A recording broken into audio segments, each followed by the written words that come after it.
नमस्कार सबैजनालाई। विश्वभरि रहेर छरिएर रहनुभएका दाजुभाइ तथा दिदीबहिनीहरूलाई म सुभाष पोखरेलको तर्फबाट प्यारो प्यारो नमस्ते।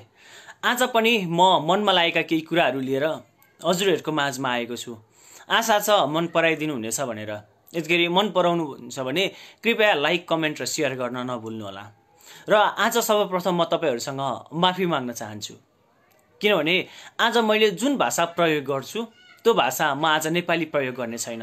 मैले तपाईहरुसँग एकछिन बोल्नको निम्ति मात्रै नेपाली शब्द प्रयोग गरेको, नेपाली भाषा प्रयोग गरेको। हुन त मलाई मेरो मातृभूमि प्रति धेरै माया छ, म सकेसम्म अरु भाषा नबोलौं भन्न चाहन्छु।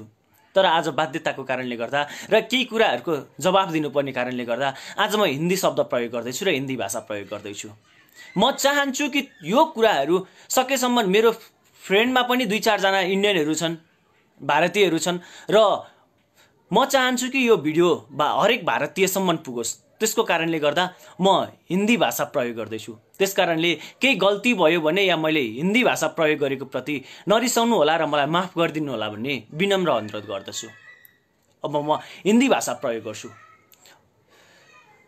मैले इन्डियनलाई के भन्न खोजेको भने, हम गोरखाली तुम्हारे सरहद पर हम रक्षा करते हैं और तुम हमारे सरहद पर आंख लगाते हो तो हम कैसे चुप बैठे। तुम कहते हो ना ये काला पानी और लिपुलेख का विवाद अभी अभी निकला है, पहले नहीं था। ये काला पानी और लिपुलेख का विवाद पहले से ही था, पर हमने उतना ध्यान नहीं दिया। हमें लगा कि तुम लोग चले जाओगे, पर नहीं, तुम थोड़े थोड़े करके हमारे जमीन निगलते गए, इसलिए हम अभी भी मजबूर हुए, इसलिए तुम्हारे सामने आए हैं। तुम लोग कहते हो रास्ता पहले ही बनाया था, नेपाल सरकार चुप क्यों है। हम चुप इसलिए थे कि तुम मान जाओगे, पर तुम मानते नहीं हो। कहते हैं ना, लातों के बुत बातों से नहीं मानते, इसलिए हमें मजबूर होकर ये आवाज उठाना पड़ा। विवाद तुम लोगों ने जब 6 महीने पहले जब तुम लोगों ने नक्शा जारी किया था ना, तो विवाद वहां से उपजा। उससे पहले जितने भी थे वो कह रहे थे कि ये भूमि नेपाल भी दावा कर रहा है और इंडिया भी दावा कर रहा है। इसलिए इससे पहले 6 महीने से पहले किसी देश के ने वो नक्शा समेट के नहीं रखा था, वो विवादित नक्शा कहते थे। पर नहीं, तुम लोगों ने जब 6 महीने पहले वो नक्शा जारी किया, तब तुम लोगों ने बिना पूछे हमें हमारा जमीन तुम्हारे में डाल के जब तुम लोगों ने नक्शा निकाला, वो उसी तरह हमने भी अपने जमीन तुम्हें बिना पूछे हमने हमारा नक्शे पे डाल दिया। क्योंकि वो जमीन हमारा था, इसलिए हमने डाला, तुम्हारा नहीं था। तुम वो लोग हो जो कहते हैं बड़े भाई कहते ना, पीछे छुरा घोपते हो। तुम भाईजान कहते हो, बाहर तुम भाईजान कहते हो और पीछे तुम छुरा निकाल के जान निकालते हो ना। तुम लोग वैसे लोग हो। तुम कहते हो ना, तुम लोग नेपाल को कहते हैं नेपाल से हमारा रोटी बेटी का नाता है। कैसा रोटी बेटी का नाता है। तुम रोटी बेटी कहते रहते हो और तुम हमारे सरहद पर नाक के हमारे तरफ आ जाते हो। तुम हमारे जमीन को अपने जमीन बताते हो, तो हम चुपचाप कैसे बैठे। हम चुपचाप नहीं बैठ सकते, क्योंकि वो हमारा जमीन है, तुम्हारा नहीं है। तुम देखो, एशिया में इतने देश है, तुम्हारा जमीन का इतने से सरहद लगता है। तुम चाइना के पीछे लगे रहते हो, पाकिस्तान के पीछे, नेपाल के पीछे, भूटान के पीछे, बांग्लादेश के पीछे। तुम लोग हर देश के पीछे सरहद के लिए क्यों लड़ते हो। अपने सरहद के लिए रक्षा करना चाहिए, वो हमें भी पता है, पर नहीं, तुम हर किसी के सरहद के अंदर घुस जाते हो और तुम हर किसी के पीछे चाइना को दोष देते हो। जैसे कि पाकिस्तान ने कुछ एटम बम गिराया, तुम कहते हो नहीं, चाइना के पीछे से कहने के लिए कह दिया। तुम किसी ने बांग्लादेश ने कुछ कह दिया, नहीं, चाइना उसके पीछे। नेपाल ने कुछ कह दिया, चाइना उसके पीछे। भाई, हमें चाइनीज की जरूरत नहीं है। और तुम लोगों ने क्या कहा, नेपाल चाइना का गुलाम।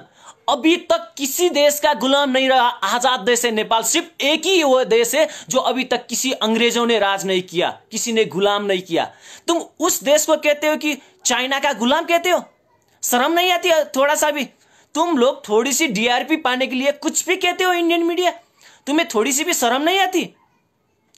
कभी कहते हो ये हुआ, कभी कहते हो वो हुआ। जब मनीषा कोइराला ने एक ट्वीट कर दिया था, तो उनके पीछे पड़े हो। उन्होंने सिर्फ अपना श्रम बेचा है, किसी का अपना जमीन नहीं बेचा कि तुम जो कहो वो मान ले। उसने सिर्फ जो वहां पे करती है, कमाती है, उसकी वो जितने भी कमाती है ना, उसके वहां पे टैक्स भरा जाता है। टैक्स दिया जाता है, वो टैक्स दे के बैठी है, फोकट में नहीं बैठी है तुम्हारे देश पे, वो टैक्स देती है। फिर भी तुम कहते हो खाते भारत के गाते चीन के। कैसे खाते नहीं है, तुमने उसके खरीदा नहीं है, सिर्फ उसने काम किया, वो पैसा दिया है।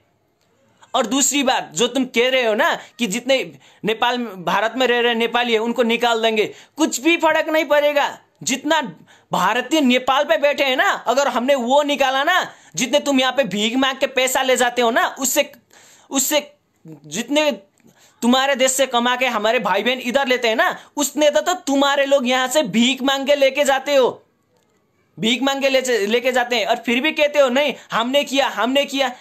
क्या किया? अगर हमने इंडियन को आने के लिए बैन कर दिया ना, तो जितने भी हमारे पास कबाड़ी है वो तुम्हारे देश से ही आए हैं। जितने भी हमारे यहाँ पे भिखारी है ना, जाके फुटपाथ पे देख लो। अभी तो लॉकडाउन है, जब लॉकडाउन खुलेगा तो आके देख लेना। दे दे रे माई बाप करके पैर आके पकड़ते हैं हम नेपालियों का, तुम्हारे लोग। देख ले, एक बार आके देख ले। फिर भी कहते हो नेपाल वो चाइना का गुलाम है। नेपाल किसी का गुलाम नहीं है, ना किसी का गुलाम था, ना किसी का है, और ना किसी के रहेगा। नेपाल एक अलग ही देश है, हम नेपाली है और हमें नेपाली होने में गर्व है। तुम कहते हो नेपाली को बाहर निकाल देंगे, निकाल के देखा तुम्हारे में 45,000 जो गोरखा सेना है ना, जो पाकिस्तान के गोली से शहीद हुए हैं, वो गोरखा नेपाली है, इसको मत भूलना। अगर वो गोरखा तुम्हारे देश को छोड़ के आ गए ना, तो पाकिस्तान नाश्ते करने के लिए तुम्हारे दिल्ली तक घुस जाएगा, ये मत भूलना तुम। अगर गोरखा पीछे हट गए ना, तो पाकिस्तान नाश्ते के लिए और खाने के लिए तुम्हारे देश के अंदर घुस के तुम्हारा मां बहन एक करके चला जाएगा। तुम कुछ नहीं उखाड़ पाओगे। नेपाल पीछे है, नेपाल कुछ नहीं कर सकता, ये सोच रहे हो ना। वो तुम्हारे एक न्यूज ने कंपेयर करके दिखाया था, नेपाली इंडियन आर्मी टॉप 4 पे है और नेपाली आर्मी इतने पीछे है। उससे कोई फर्क नहीं पड़ता। हम अपने जमीन के लिए हम अपने जान दे भी सकते हैं और ले भी सकते हैं। तुम्हारे जैसा नहीं है हम। तुम जैसे कायर लोग हो, इतिहास उठा के देख लो, किसी गोरखा को ना पीठ के पीछे गोली नहीं लगी है, वो सीने पे गोली खा के मरता है।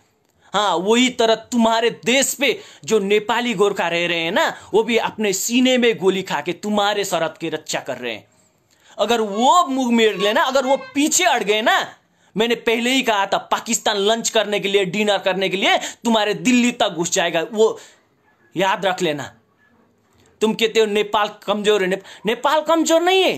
हाँ, ये मैं मानता हूं कि कुछ भ्रष्टता के वजह से नेपाल कुछ पीछे है, पर इसका मतलब ये भी नहीं है कि तुम हमारे सरहद पे आके, हमारे जमीन के आके तुम अपने जमीन के लो और हम चुपचाप बैठे रहे। हम उतना भी नीचे गिरे नहीं है। हमें मालूम है, हमें अपनी देश की हमें इतनी बहुत प्यार है ना, हम बता नहीं सकते। किसी ने कुछ भी कह दिया, तुम चाइना के पीछे क्यों पड़ जाते हो भाई? तुम सीधे तो उसके युद्ध कर नहीं सकते। और नेपाल ने कुछ कह दिया, चाइना उसके पीछे। नेपाल के पीछे चाइना नहीं है, नेपाल खुद आगे है कि उसके पीछे कोई आने की जरूरत नहीं है। तुम समझते क्या हो अपने आप को? तुम्हारी देश की जो सरहद पे रक्षा कर रहे हैं ना, वो गोरखा ही है, ये मत भूलो। जब अंग्रेज के गुलाम तुम लोग थे ना, अंग्रेज को भगाने के लिए खूब नेपाली गोरखाओं ने तुम्हारा साथ दिया था। अगर गोरखालियों ने साथ नहीं दिया था ना, तुम अब भी किसी अंग्रेजों के गुलाम होते और अब भी तुम्हें ब्लैक डॉग के पुकारा जाता। पर उस वक्त नेपालियों ने तुम्हें साथ दिया, इस वजह से तुमने अंग्रेजों को भगाया। आज उसी ने कहा नेपाल को तुम ऐसे देखते हो। जिस बच्चे ने तुम्हारे सरहद के रक्षा किया, तुम उसी की मां के आंख डाल रहे हो। तुम्हें थोड़ी सी भी शर्म बची नहीं है। तुम कहते हो ना कि भारत किसी से युद्ध नहीं करना चाहता, यह सब सरासर झूठ है। क्योंकि तुम हर किसी से युद्ध करना चाहते हो, पर खुद के दम नहीं है, इसलिए तुम्हारे साथ गोरखा खड़ा है। अगर गोरखा पीछे आ गए ना, तो कब का चाइना ने तुम्हें निगल लिया होता और पाकिस्तान ने कब का निगल चुका होता। शुक्र मनाओ कि तुमने हमारे साथ ऐसा किया है, फिर भी हमारा गोरखा तुम्हारे साथ खड़े हुए। बाद में पछताना ना पड़े कि गोरखा अपने देश वापस आए और तुम्हारे हथियार से तुम्हें ही प्रहार करे। उस वक्त तुम सह नहीं पाओगे। याद रखना, अगर गोरखा अपने असली औकात पे आ गए ना, पूरा विश्व के नक्शे में तुम्हारा देश का नक्शा नहीं रहेगा, ये याद रखना। नेपाल कैसा देश है, एक बार इतिहास उठा के देख लो, इतिहास पढ़ लो कैसा देश है नेपाल, कैसा था और कैसा है। कुछ भ्रष्ट नेता तुम्हारे पीछे लगे हुए तो तुम कुछ भी करोगे और हम चुपचाप सह रहेंगे। हम उतने भी लाचार नहीं है।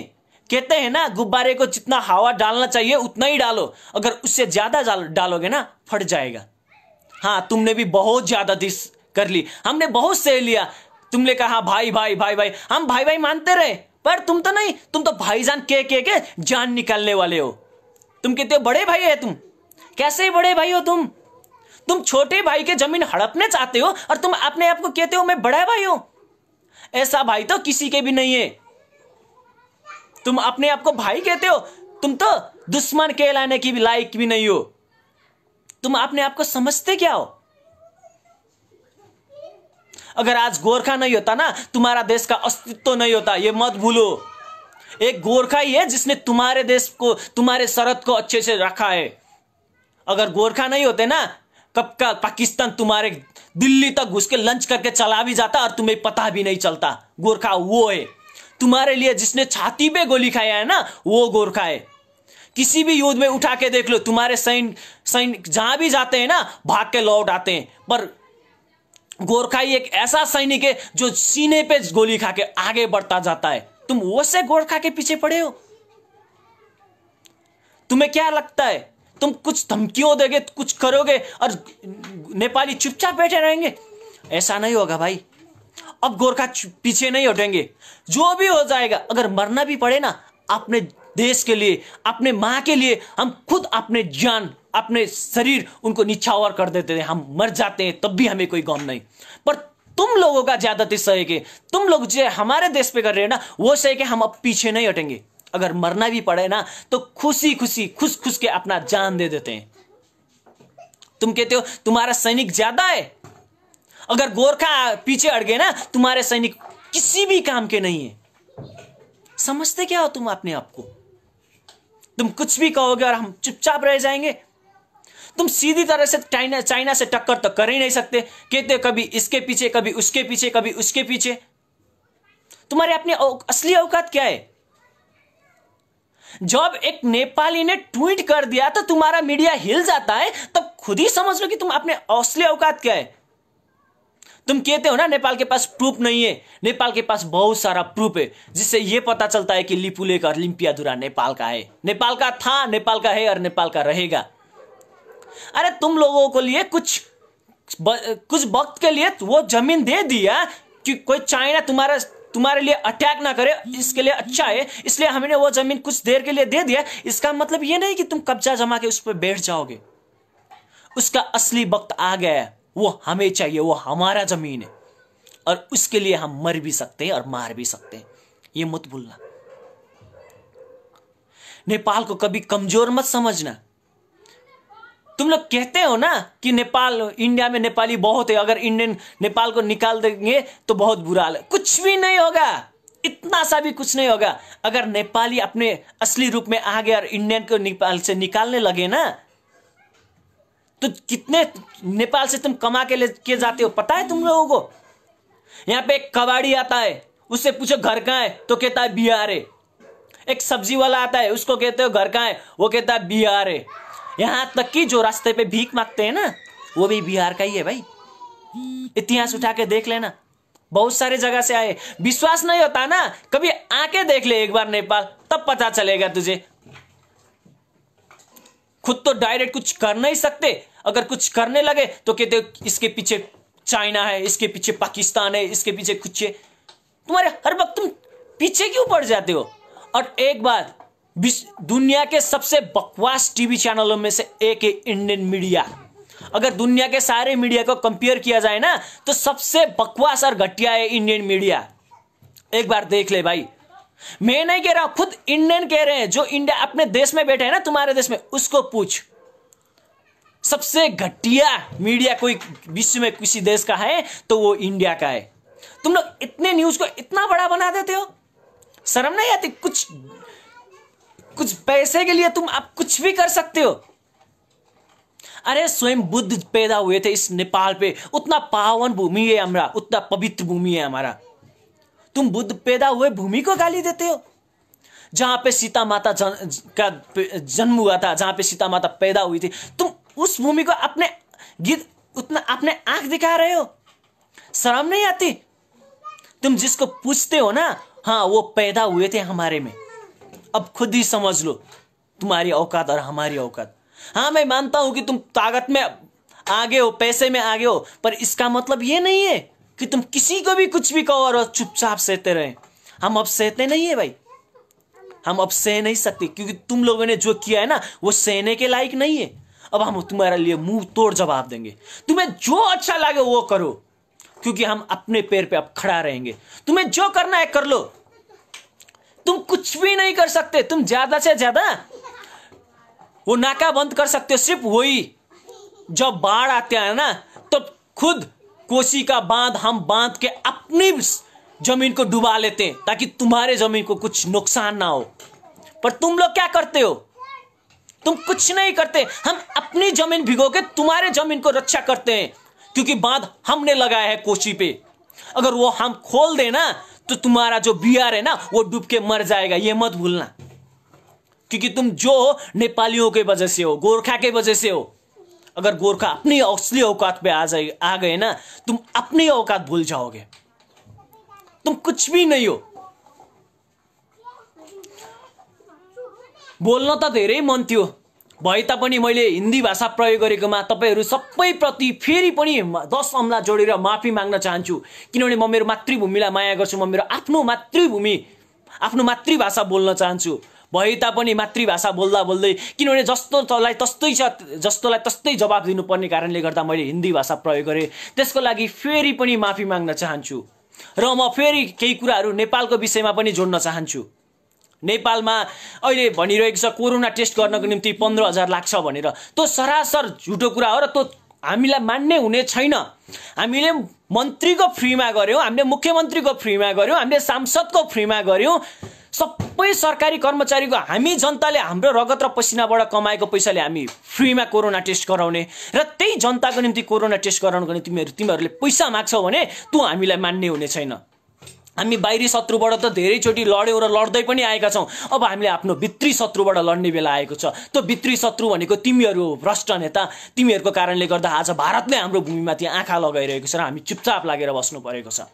प्रधानमन्त्रीको कदम स्वागत योग्य छ। प्रधानमन्त्रीले जुन नक्सा जारी गर्नुभयो त्यसको लागि खुसी व्यक्त गर्न चाहन्छु। तर प्रधानमन्त्रीज्यू त्यतिमा मात्रै सीमित नरहनु होला। अब अगाडि बढ्ने बेला आएको छ। नक्सा मात्रै सार्वजनिक गरेर केही हुनेवाला छैन। हाम्रो जमिन हामीलाई फिर्ता चाहियो। हाम्रो जमिन फिर्ता चाहिएको छ र हाम्रो जमिनमा हामीले हाम्रो सेना हेर्न मन छ। त्यो गर्नको निम्ति नेपाल सरकार तयार हुनुपर्छ। यतिगरी नेपाल सरकारसँग स्रोत साधन छैन, हतियार किन्छु भने नेपाल सरकार एकचोटि आवाज दे हामी हतियार किन्नुपर्छ भनेर हामी हाम्रो रगत र पसिना फेरि खर्च गरेर हाम्रो नेपाल सरकारलाई हामी हतियार किनेर दिनेछौँ। यतिगरी हतियार किन्नलाई तिमीहरूलाई पैसा माग्दैन, हामीसँग माग, हामी 1-1 रुपियाँ जम्मा गरेर हतियार किन्नेछौँ। यतिगरी तिमीहरूलाई सेना कमजी छ भने 1 वर्षको निम्ति म देशको सेवाको निम्ति म सेवा गर्न तयार छु। 1 वर्षको निम्ति म मेरो श्रमदान गर्नेछु। मलाई 1 रुपियाँ पनि पैसा चाहिँदैन। यतिगरी नेपाल सरकार तयार छ भने। हामीलाई चाहिँदैन। हामी हाम्रो मातृभूमिको लागि ज्यान दिन पनि तयार छौँ भने लिन पनि तयार छौँ। यो कुरालाई नबिर्सिकिन, हाम्रो देश सानो छ, हाम्रो भूभाग सानो छ, यसको मतलब यो होइन कि छिमेकीले हामीलाई हेरिरहोस् र गिद्धे नजर हाम्रो भूमिमा लाइरहोस्। अब हामी हाम्रो भूमिमा गिद्धे नजर आएको कदापि सहन सक्दैनौँ। अब हामीले त्यसको जवाफ दिने बेला आएको छ। भनिन्छ नि इटाको जवाफ ढुङ्गाले दिनुपर्छ, हो अब हामीले जवाफ दिने बेला आएको छ। हुन्छ, भन्न मन लागेको कुराहरू धेरै छ। फेरि पनि म हजुरहरूसँग माफी माग्न चाहन्छु, किनभने मैले हिन्दी भाषा प्रयोग गरेँ। त्यसको निम्ति मलाई माफ गरिदिनु होला। 10 अम्ला जोडेर माफी माग्न चाहन्छु।